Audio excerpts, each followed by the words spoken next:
Are you tired of the endless grind of updating financial models, scrubbing documents, and hard coding? Let's talk about something that could transform your workflow, Daloopa. Daloopa delivers perfect historicals for thousands of public companies. That means every KPI, operating data, financial metric, adjustment, and guidance, all at your fingertips. And here's the best part. Daloopa updates your models in near real time, which is especially important during earnings season, and it's tailored to your modeling format and style.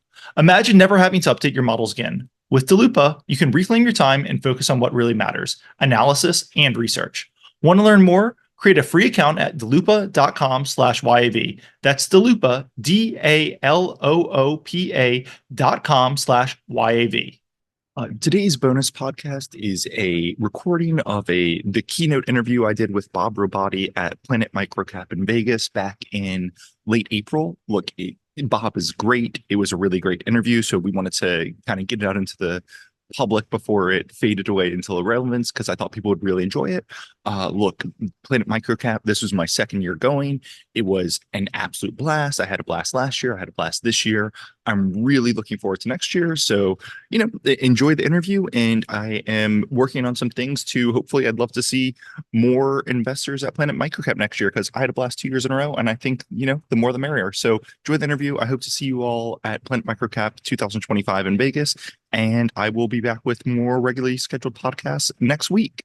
I'm very excited to announce our keynote Q&A coming up here. It is with two gentlemen I respect. I've been following their careers forever, but it's also the host of one of my favorite podcasts in the financial community. And I say that completely unbiased, of course. It's Andrew Walker from Yet Another Value podcast, as well as working at Rangeley Capital. And then, of course, the legend himself from Small Micro Nano Caps doing a Q&A with Bob Robotti from Robotti Co. So, gentlemen, take it away. Cool. Well, hey, thanks everyone for being here. Bob, I actually wanted to start off with you and I were having a conversation earlier.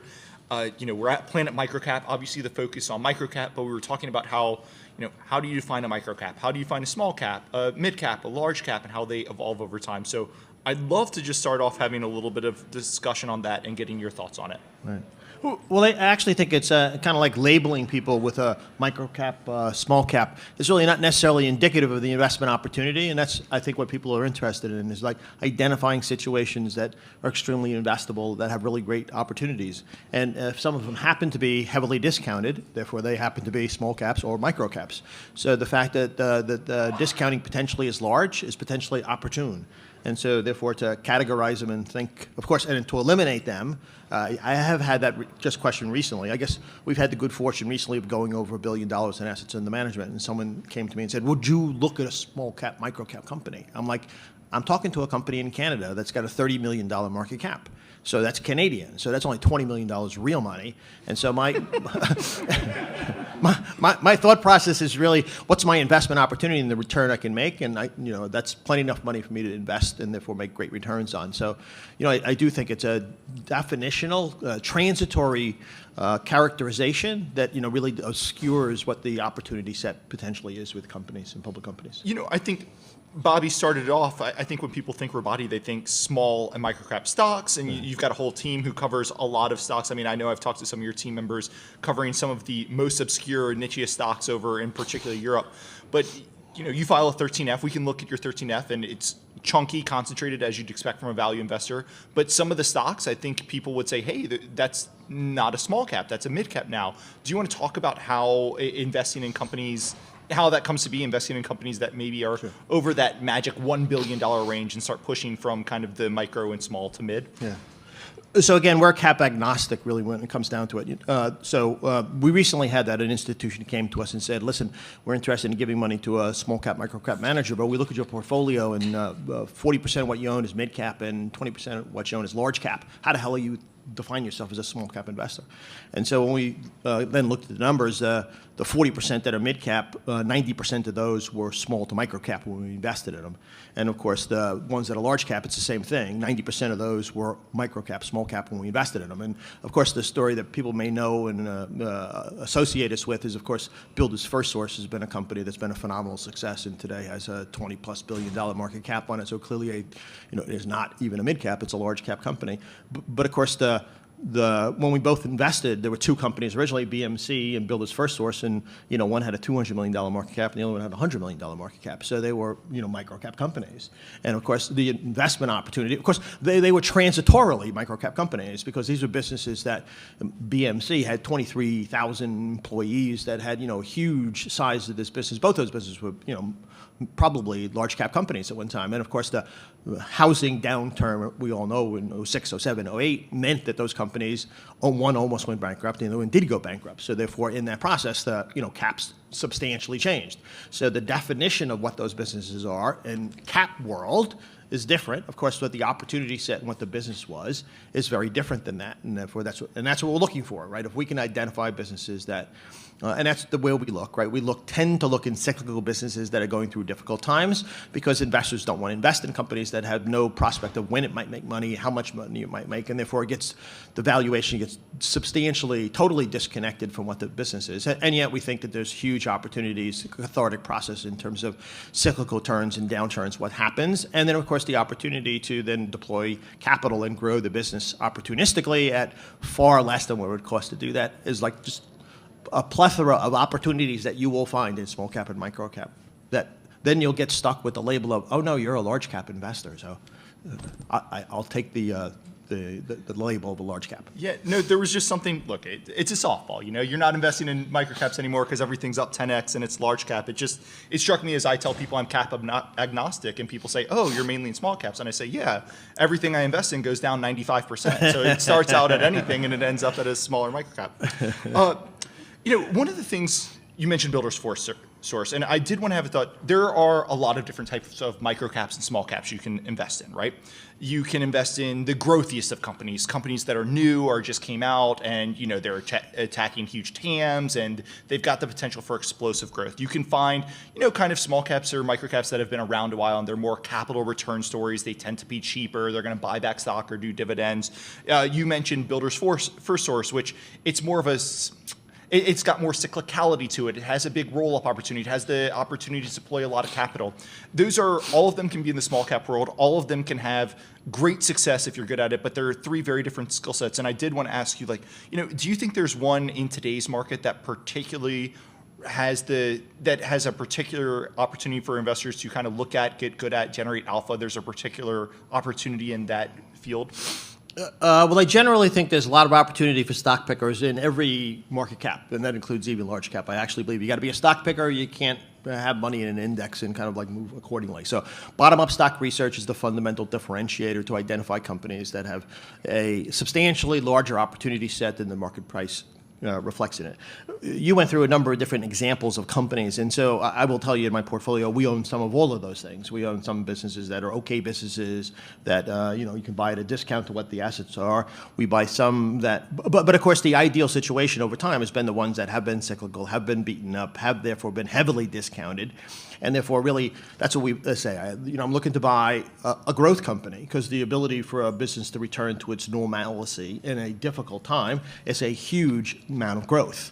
And therefore, and yet all it has to do is do what it used to do before, as opposed to it doesn't have to develop a new market, it doesn't have to have the management team that can execute on developing a new market, doesn't have to have all those pieces. It already has, in large part, assets that are in a business that are going through a difficult time.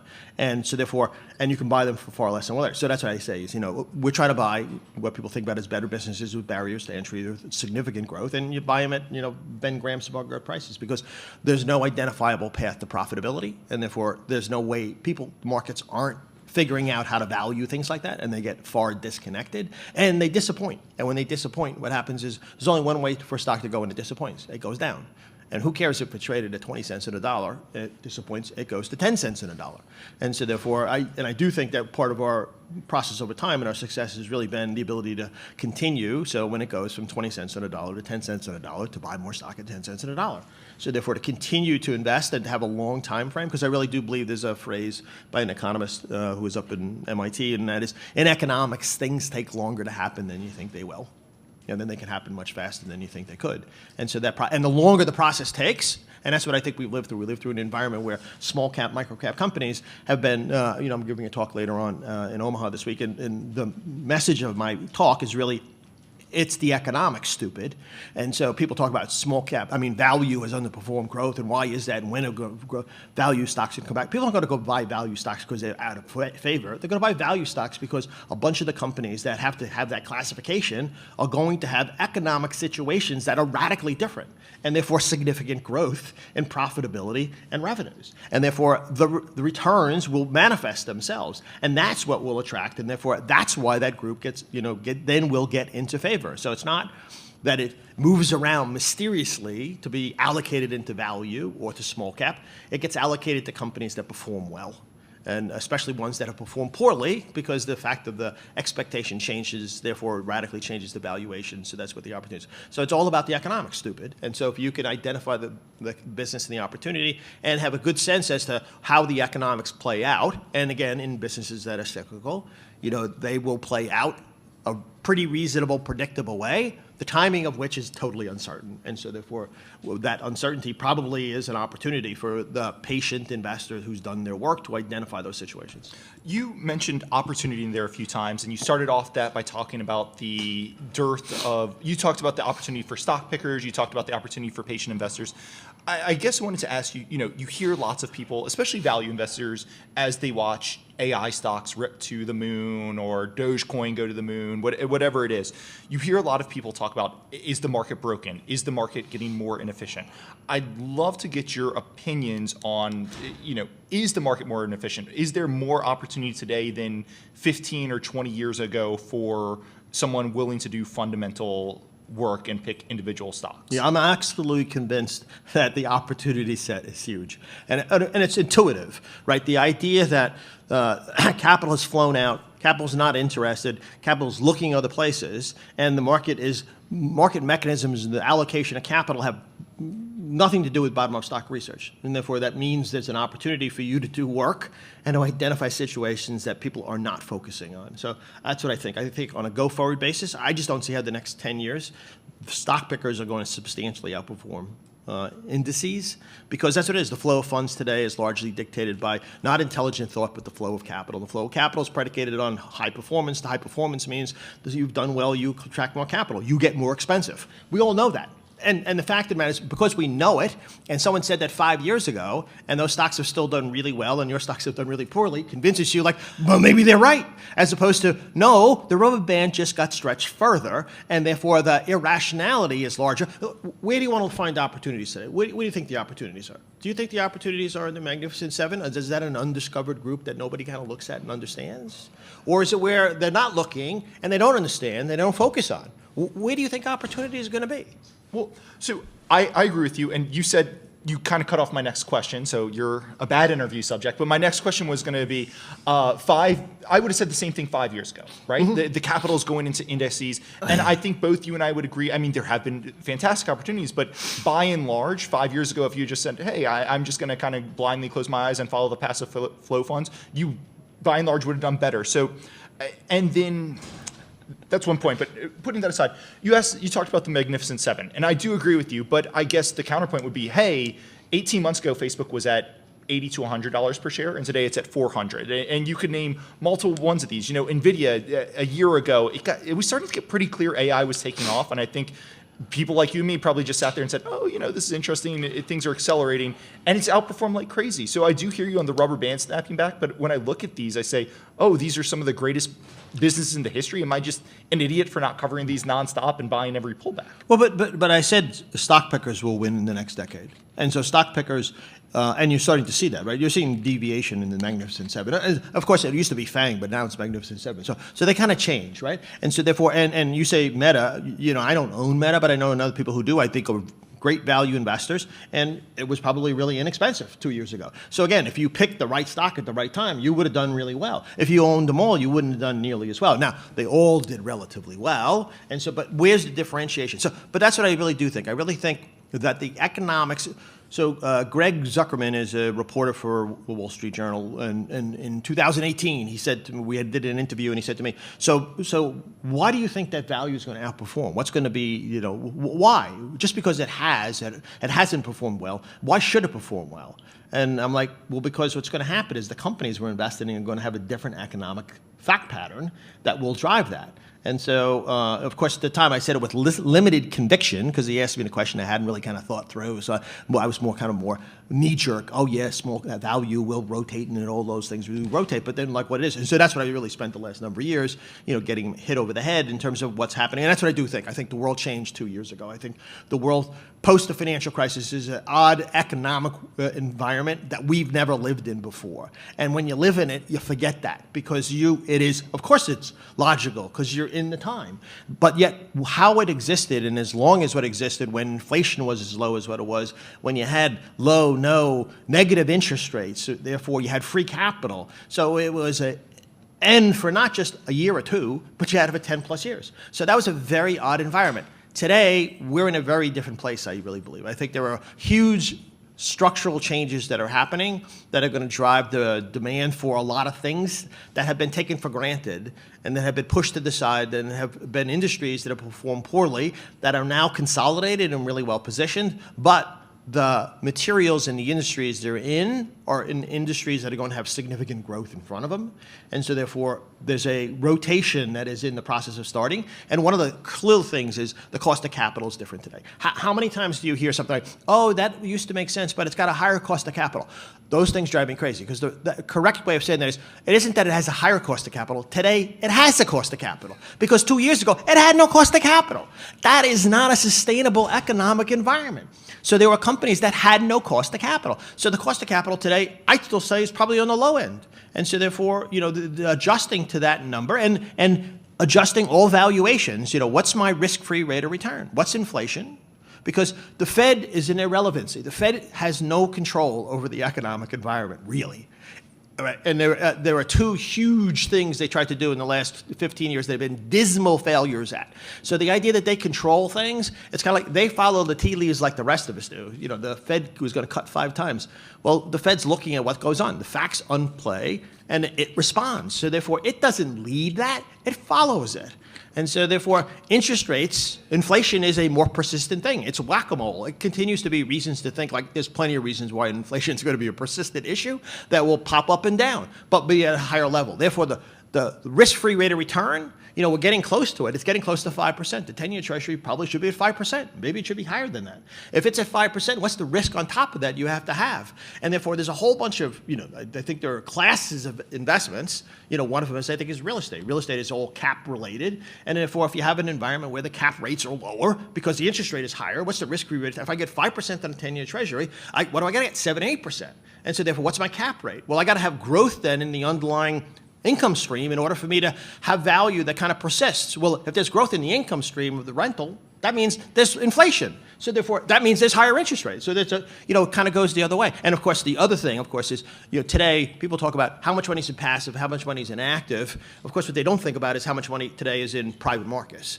And of course, private markets today are substantially larger than what they were 40 years ago. And that is part of the capital drain off and the opportunity set that's really there. And that's a market that is either reasonably overvalued to potentially substantially overvalued. And the critical element there will be, where does inflation really kind of come out at? Therefore, what's the right interest rate? Therefore, what's the right cap rate? And therefore, how do you got to discount all those businesses? And you see it, right? Because there's this huge spread. All private equities raise new money, but they haven't deployed it. And all its private equity hasn't liquefied the positions they have because they can't. They're not willing to take the bid. The bid-ask spread is huge. And the question is, who will win that bid-ask spread? Well, that'll be dependent on where the inflation rate kind of caps out and where interest rates cap at it. Cool. Bobby, I'm going to try and get 2 more questions in, and then I think we're going to open it up to the audience for some quick Q&A. I did want to talk, Bob, I think you and I first met each other 3 years ago, and the line you had that has stuck with me was revenge of the old economy stocks. And what you kind of meant was, look, there are all these old economy stocks, oil and gas, coal would be a classic example, though maybe that's dying, but all these old economy sectors, anything industrial, where they'd kind of been starved of capital for 5 to 10 years. And what you were saying was, hey, they've been starved of capital, the cycle's starting to turn, there's no supply, and demand is stable or going up, and these things are going to do fantastically. And we've seen this before in industries, obviously like in oil and gas is cyclical. It doesn't get investment for 5 years, gas prices go higher, blah, blah, blah. But we haven't seen it across huge swaths of the economy before. And I just want to ask you, when you see it happening across so many different industries, is there anything in your career that you mentioned inflation. Interest rates go higher, you don't get any more investment. Is there anything across your career or any environment that reminds you of? Oh, no. There's a different, so there's a combination of factors. So industrial businesses in North America have been competitively disadvantaged for 50 years, right? So 50 years ago, 1975, when I got out of college, inflation started to take up. But what really started to happen was the U.S. had lost its industrial base because we were not competitive, right? And so therefore China took all these businesses. So what was it, in 1992 election is when Ross Perot said, oh, there's a giant sucking sound, everything's going to go to Mexico because of NAFTA. And of course, no, the giant sucking sound, it wasn't Mexico, it wasn't NAFTA. The giant sucking sound for 40, 50 years was China. And so we lost jobs, we lost industry, and we all know that because Walmart's become a great success because it sells the stuff that's made in China for a lot less money than what we used to make it here. And furniture and all these things, so the U.S. industry has gotten crushed. So it's been 40 years, right? And 40 years, which is also interesting because 40 years is where you have an interest rate, so in 1982 it peaks at 15 and then spends 40 years going one way. So one part of one cycle, it goes down and down only. And all of the implications that come from the lower cost of capital and lower inflation is just tremendous, okay? But you've had this industrial base leave America. And so now you suddenly have a very different world. And the world today, not only are the remaining companies consolidated, and that's what I used to say revenge of the old economy. What I talk about now is the metamorphosis of the old economy. These businesses are very different. They have, the Buffett kind of comments about there's a barrier to entry. To build some of these businesses in America, you can't do that anymore. And they've consolidated down. So there's 3 guys left that supply pretty much all of the production that's here in North America. The North American production is competitively advantaged because it's an energy-intensive business, and therefore we have energy costs that are substantially less than the rest of the developed world. And that is a sustainable advantage. So from living in a world of 40, 50 years of industrial disadvantage, I live in a world today that sees North America's industrially advantaged over most of the world. So not only have you consolidated, and so therefore have this huge opportunity set, but more importantly, you have substantial growth in front of you. And of course, that growth, of course, is only really starting to come, right? Because all of the Inflation Reduction Act and the infrastructure bills and all these things, they're all coming. There's a tsunami. A tsunami happens over here, and you're still there on the beach in Thailand, and you think, well, it looks pretty nice to me, but between here and there, there's this thing that's coming, and there's nothing stopping that. So the amount of money that will be spent, and therefore the impact on the economy, and therefore the impact on basic industries, whether that's steel, cement, chemicals, you name it, oil, gas, all of these things will be particularly strong. And the demand for resources in around the world will be very, because renewable energy and the change in energy, or clearly energy transition is, here will accelerate, will continue to be there. But how much steel and how much cement and how much of these things do you need to therefore build out that infrastructure is tremendous. And then in the meantime, we have this other, the other macro concept we have is people talk about deglobalization. What it really is the evolution of globalization. Globalization continues to move. Who's the guy who's got the new competitive advantage today? And China doesn't have the same competitive advantage it did 50 years ago when it ate our lunch. And so, but it has different advantages today. So I'm not in any way, we didn't implode 50 years ago when we lost all that business to China. So China's not going to implode in any way, shape, or form. Put on a list, not allowed in China. But the rotation out of China, but then more importantly, the rotation to America. And it's not, it's not reshoring, because that's a terrible use of the word, because a lot of it is coming from Europe, because we're competitively advantaged when it comes to industrial businesses versus Europe, because we have access to low-cost, secure supplies of energy, and they do not. And so therefore, yes, the Inflation Reduction Act is doing something, but that's not really it. Whether it's the spin-off of Holcomb's cement business, or whether it's the building of, by Yara, of fertilizer plants here, ammonia plants. And then so we also talk about the metamorphosis too. So one of the other things is, we do have an investment in LSB Industries. And so it is a fertilizer company, but the fertilizer business is radically changing given energy transition, because the intermediate product they make is ammonia. And ammonia has this three new uses that potentially can be as big as the current use to make fertilizer, that therefore there's tremendous growth in this as it becomes these other substitutes of these markets really grow. So therefore you've got tremendous growth in making something in a market where you're competitively advantaged and have excess cash flows and margins of profitability. And you can buy these businesses for far less than it would cost to build them, because things happen. The prices and profitability have temporarily come down, and therefore, everybody runs for the door because the short-term news is the earnings are going down and may get weaker. Well, okay, that's fine, that's great, but that's not. If I look 3 to 5 years, which is what I think I need to look, I'm buying a business for a third of what it's worth, and yet I think there's tremendous growth, and therefore it could be worth a lot more money given the growth opportunities that are in front of it. Perfect. Well, I have several more questions, but I know we want to get into a little audience Q&A, so we'll open up to the audience. I think there's a mic. If you have any questions for Bob, you can raise your hand and we'll bring it around, and if not, I will just keep going with my questions. So any questions? I see one over here. I enjoy the rosy picture that you paint about the U.S. economy, but one of the concerns that you mentioned, the new normal, is 5% interest rates. With that, we see an explosion of interest payments on the federal debt. And we have, for whether either presidential candidate were likely to continue to have large deficits, how does this end well? You adjust, you live. Well, you live in a world in which you have high inflation. You pay more money. That's the price you do pay. It does have some kind of constraining event. That will happen. And then, of course, I'd also point out when it comes to setting the right interest rate and what's inflation, I don't think anything that's happened in the last 2 years when inflation perked up had anything to do with the fact that the federal government's deficit, and not just the federal government, right? Every government around the world has huge deficits that they've just been building up. So that's a problem that they'll need to address in some way, shape, or form. But the critical thing is, what's your company? What's its position? What's its economic situation? The fact that interest rates are higher and inflation are not higher, does it provide a service that is critical, that is in increasing demand and has pricing power, and therefore will have increasing profitability? Because that's the critical element. So what happens to something else? What happens to the Magnificent Seven? I don't know what happens to those. What I do know is what my portfolio companies are and how they're positioned, and all of those scenarios are things in which they will deal with, and they are well positioned to deal with those things. So that will happen. How does it not happen, right? So. Hey, thanks, Bob. Can you talk to us about your portfolio construction, how you size positions? Do you go all in at once? Do you scale out? As much as you're willing to share. Thanks. So I guess I started Ravenswood in November 1980 when I worked for Mario Gabelli, and so I've been doing it for a long time. I haven't figured out how to do those things yet. Instead, what I do is I look at stocks and in companies. I look at price to value, and if the price is such that it's substantially less than what the value is, I buy it. And if it goes down, I buy more of it. And if it becomes a big portion of my portfolio, and yet the price to value is dramatic, I buy more of it. So I don't worry too much about that. And I have the good fortune of the capital that I have has been with me for an awful long time, so they give me a lot of rope here to go out and do these things. So portfolio construction and things like that, that's something what somebody else does, and therefore has less than optimal performance because they have to worry about, I have too much of this, I'm overweighted in this, if that happens. And in the interim, energy prices do come down, well, it's going to hurt my investment. So therefore the volatility in the portfolios can happen.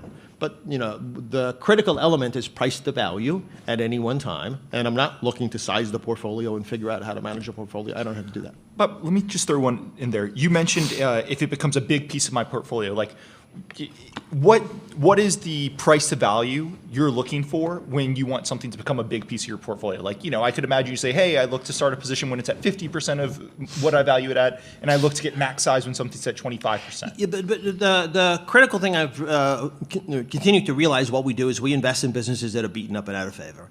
And so therefore what that means is inevitably they go down more because it gets worse than what we thought, and therefore the price goes down. So therefore, I've scaled in probably too much too early, and so therefore that's limited my ability to put more capital to work. But of course, what really over time when I realized is the last thing I want to do is make that my determinant. And instead, and I've done this in the last 3 years, as it's appreciated and it's become a bigger portion of my portfolio, I bought more. And so because I'm thinking these situations take time to play out. When they start to play out, I think there's a 5-year opportunity, 10-year opportunity. And so therefore, it's a better investment at 50% more than what I paid for it when I see the manifestation of the underlying economics that are in place.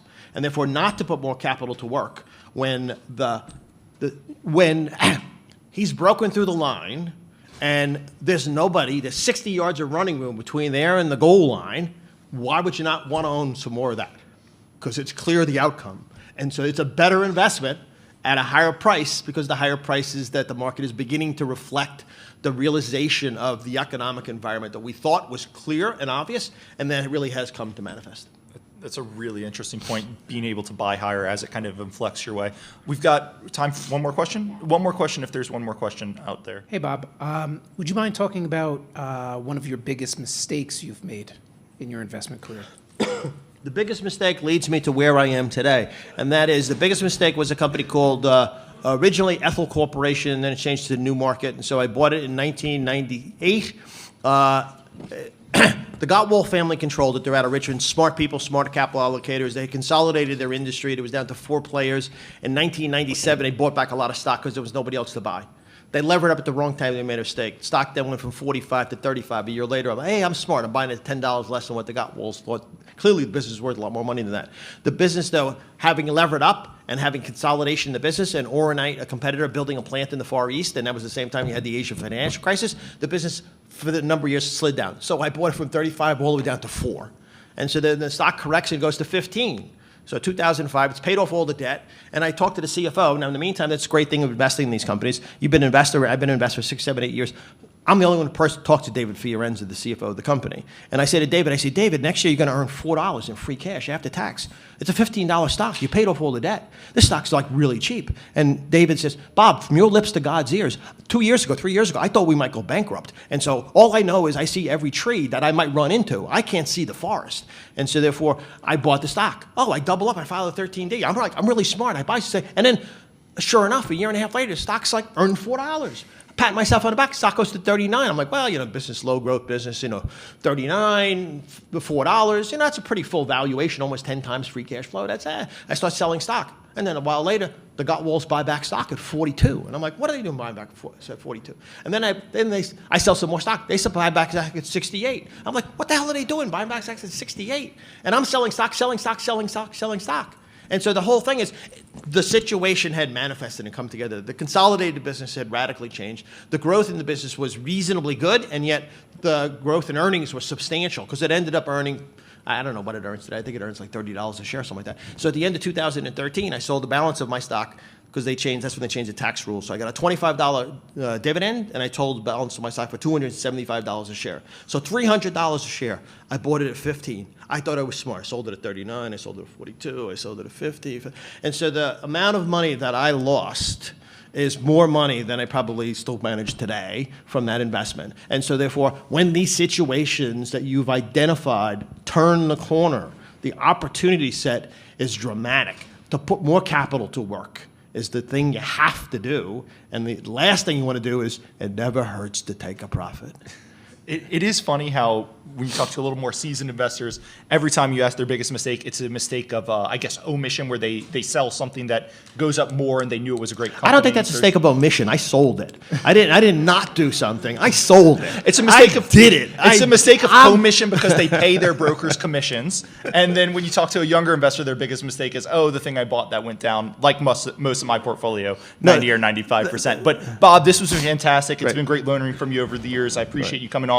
And thanks everybody for listening to us ramble for 30 minutes. Thank you, sir. A quick disclaimer: nothing on this podcast should be considered investment advice. Guests or the hosts may have positions in any of the stocks mentioned during this podcast. Please do your own work and consult a financial advisor. Thanks.